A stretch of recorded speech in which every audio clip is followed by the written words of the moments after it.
Hey there everybody, I'm Wanda Thibodeau. I am the sole proprietor of takingdictation.com, and if you've been following me for any length of time, you know that I have had many book projects for many years. And some of them are progressing and some of them are kind of on hold. Some of them are moving faster than others. But lately, it has been extremely difficult for me to kind of get past this feeling that, oh my gosh, nothing's going to happen, right? And when I thought about it, this is something that I think a lot of writers struggle with, because getting a book out into the world, it is not easy, and it does take a ton of time. There are a lot of setbacks sometimes. Sometimes we have providers who fall through, or we can't find beta readers that easily, like just all these kinds of things. Sometimes we have to revise more than we think we had to.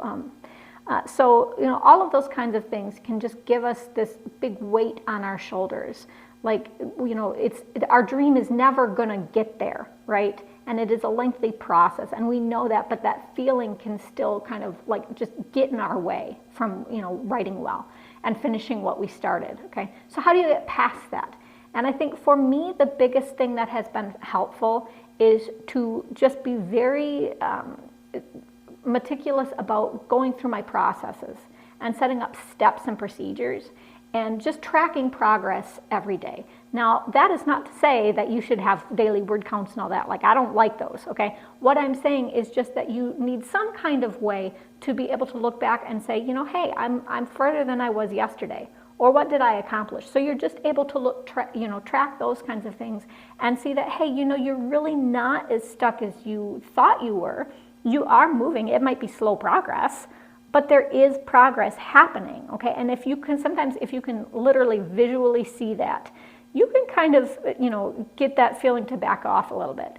And sometimes another advantage is when you have that kind of tracking, you can kind of make sometimes a little bit of a projection to say, well, if this is the way that things are going, I might finish at about this point, right? And so then having that goalpost that's realistic based on the actual data that you're getting, not just what you want to happen, right? But what you're actually seeing happen, okay? Sometimes having that projection can kind of take that weight off too, because you know what's realistic and you're going to get there if you just keep going, okay? So that's my tip, is just to kind of make these systems and processes and do that kind of analysis to, you need a little bit of logic sometimes to deal with the emotions that you're having, to counterbalance it, okay? So use that to your advantage if you've got that weight on your shoulders, like things aren't moving too fast. I'll see you later. Bye.